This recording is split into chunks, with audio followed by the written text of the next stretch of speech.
Hi guys, and welcome back to the channel, and welcome to week 6 of my London Marathon training series.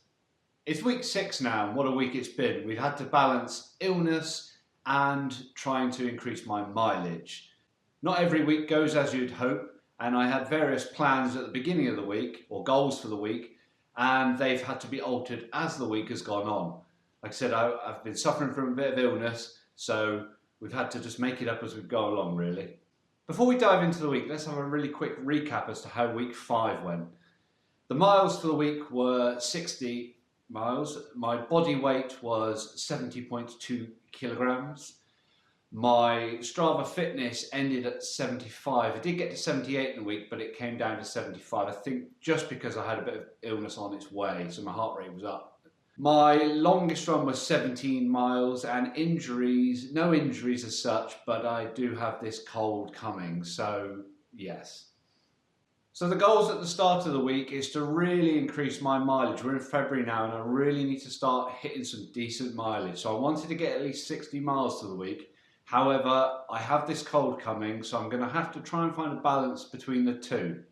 I also want to improve on my long run, make it a longer run or more effective run, and increase my Strava fitness.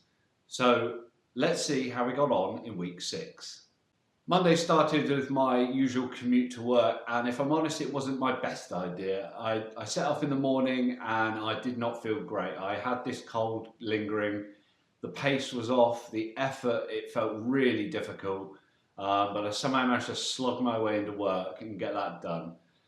Throughout the day, I decided that kindness was the order of the week, and more specifically, be kind to myself. So I basically threw the diet out the window and said, right, what does your body want? I had everything I craved. So I was craving salt, so I had crisps.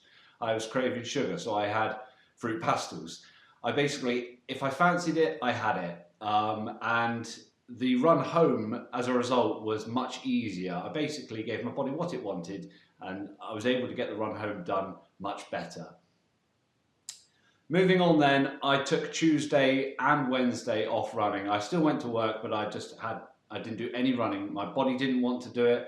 I needed the extra time in bed and early nights, and basically I ate lots of junk food and just rested and recovered to try and get this illness out the way.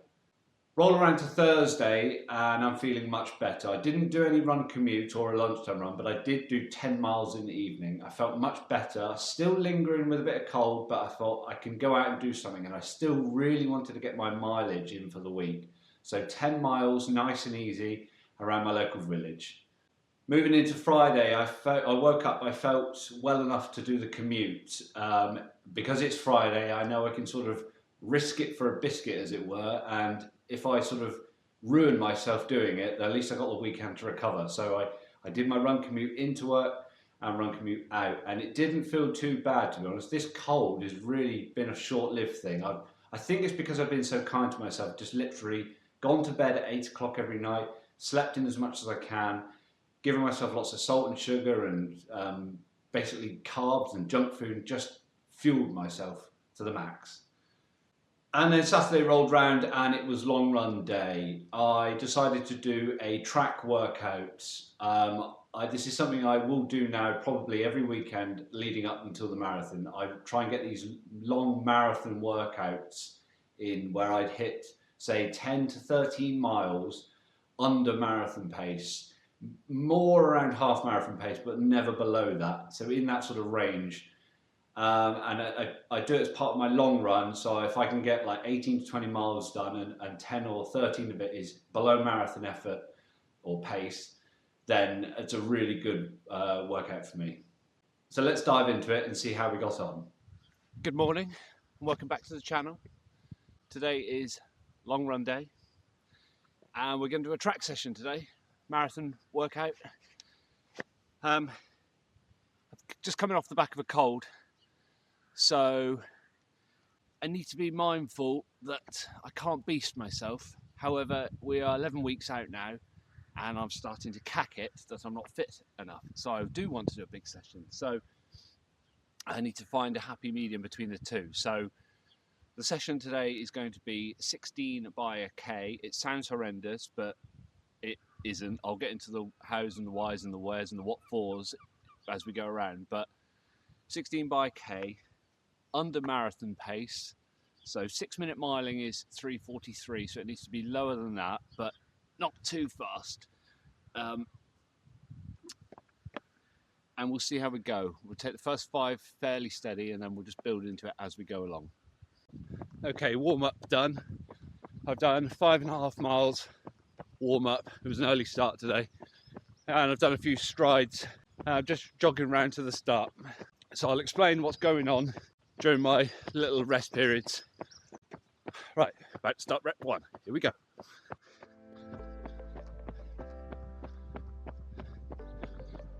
Rep 2 done. Right, rep 3, here we go.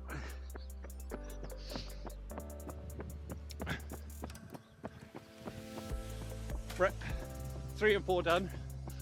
Pace is coming down nicely. Long way to go though, so need to be patient before I kick. Shoe choice today is the Nike Tempo Next Percent. They are a quality training shoe. If money was no factor, I would still say they're one of the best shoes I've ever had. They're the training partner for the Alphafly, and you can pick them up for about 150 quid, and I'd say they've got to be the best shoe in and around that price range, in my opinion. 5 and 6 done. Okay, what's it all about then quickly? Picture the scene. I've done 5.5 miles warm up. I'm doing a workout today, 16 by K, that's 10 miles. That'd be 10 miles under marathon pace, getting near at a half marathon pace. And then with all the floats in between, that takes probably about 16 or 17. And then a 2-mile jog home makes like an 18 or 19 mile run. But I've had 10 miles in the middle of it that is sub-marathon pace, but I haven't beasted myself.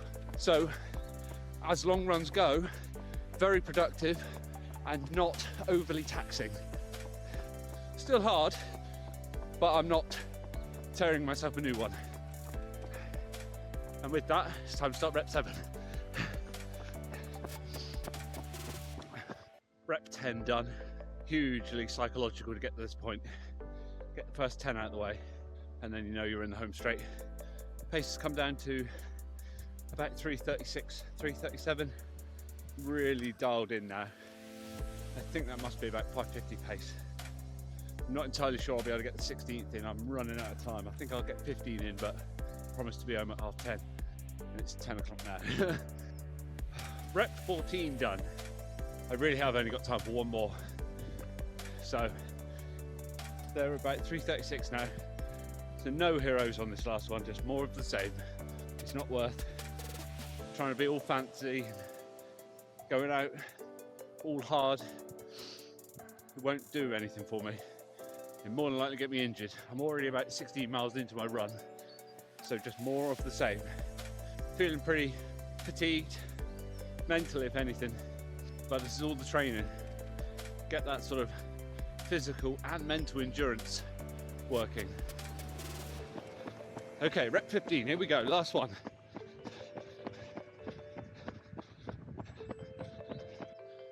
Okay, that's the workout done. I'm 11 weeks out, so it's a nice introduction into marathon sessions. I might normally do, you know, maybe like 3 by 3 miles or 5 by 2 miles or something along those lines, a bit harder, but today 15 by K is okay. And remember what I said in week 1. What you do in week 1 sets you up for week 2. What you do in week 2 sets you up in week 3. Today's session, although it's a light one on the old marathon front, it sets me up for next week. And that's what it's all about, just building, building, building. It's still going to be a decent session. So long run done, tick. 10 miles or so at 5:50 pace, tick. And working on that mental battle.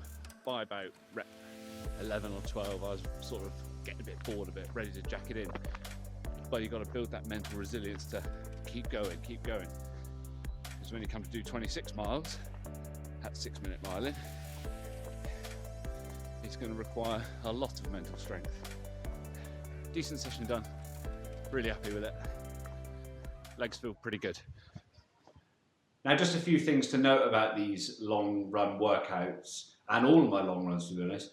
I never, ever, ever do them in my race shoes. My race shoes are normally the Nike Alpha Fly.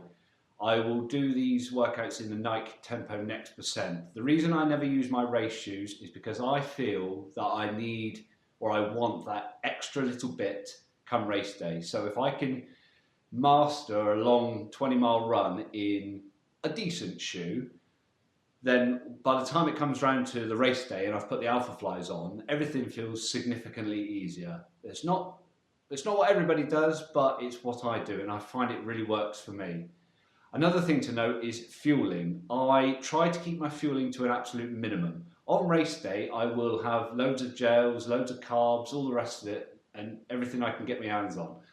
But in training, I want to train my body. I don't want to make it really easy. So I'll try and make it difficult for myself. So I will have some water. I won't have any isotonic drinks or any gels. And I'm trying to train my body to be efficient at dealing with long runs with not much fueling. So like I said, when it comes to race day and I am fueled, the whole thing feels significantly easier. I will experiment with gels in the lead up to it just to see how my stomach reacts and just make sure everything's okay. I'll particularly review which gels are out on the course. So for London, it's the Lucozade gel. So I will have lots of practice in some of my long runs with those gels, and I'll do a particular session which is called an over gel session, where basically I have loads of the things, too many, just to see how my body reacts with too much. And then pacing, like I said, I like to get under marathon pace. You can go out and do marathon pace sessions, but I personally find they're too easy. If I go under marathon pace, so if I'm aiming at marathon pace is just under 6 minute miling, so if I do say just under 5:50, I can get loads and loads of time at under 5:50. So when it does come to the marathon, 6 minutes per mile feels significantly easier. And then if you factor in the shoes, the gels, and the paces I've trained at, you bring it all together, marathon day feels very comfortable, certainly in the first 20 miles. And that's what my philosophy is. Training is all about training that body, and then setting yourself up for the race. And on Sunday, I did a buggy run. My little boy, he turns 3 in May. He's absolutely obsessed with trucks and diggers and lorries and ambulances and all this sort of stuff. And I said to him yesterday, Lucas, have you ever seen a tank? And he went, no. I said, right, tomorrow I'll go and show you a tank. Now there's an army base right near my house. So we went for a buggy run, and there was loads of tanks and military vehicles and all sorts. And he was loving it, and to be honest, I was loving it too. It was good fun. So we went for that, and then we went along the Tarka Trail, and there's an old pub that looks like a castle. So he got all excited. It's like, oh, it's a castle, it's a castle. So we went out, me and him, on a buggy run, just 5 miles, nice and easy. And to be honest, I've forgotten how hard it is to run with a buggy. I've pumped the tyres right up, but it's difficult running with a buggy, but it's good fun. And the weather was nice, so we had a good day out. Nice to finish the week on a high. So there we have it, that's week 6 completed. The stats for the week were as follows. Mileage was just shy of 55 miles. I wanted 60, but I had a couple of days out with a cold, and if you take a couple of days out, it really hampers the mileage, but I'm not going to fret too much about it. The cold is pretty much gone now. So short-lived thing. So 55 is all right, and I can kick on from here. My weight, well, this is an interesting one. The weight before my long run was 68.9 kilos. It's come down by over a kilo. I didn't think it would. I've had a lot of junk food this week. I've been really kind to myself and just basically fed myself junk because that's what I wanted. And then weirdly, my body weight has come down. I don't care. It's going in the right direction, whatever. My Strava fitness is at 74. I think that it's going in the wrong direction. I think that's because I've been ill. So my heart rate is a little bit elevated, breathing's not quite right, and all the rest of it. So I'm not going to fret too much about that either. I think it will start going back up, but it's because I've been ill, things aren't quite working as they should. My longest run was 17.7, so that's an improvement on last week, and it was a decent long run track workout, so again, better than last week. And then injury-wise, still absolutely nothing, and my cold is pretty much on its way out. So all in all, I'd say I'm really happy with the week. It got a bit hairy in the middle, and I was a bit frustrated that I couldn't go out and run because I was unwell, but I finished it fairly okay, actually. So there we are, guys. There's a roundup for the week. If you like this content and you want to see more, please do me a massive favour and like and subscribe to the channel. I've had a bit of an influx of subscribers recently, and lots of people have been leaving some really nice comments. So thank you all for that, and yeah, I'm glad you're enjoying it. See you on the next one.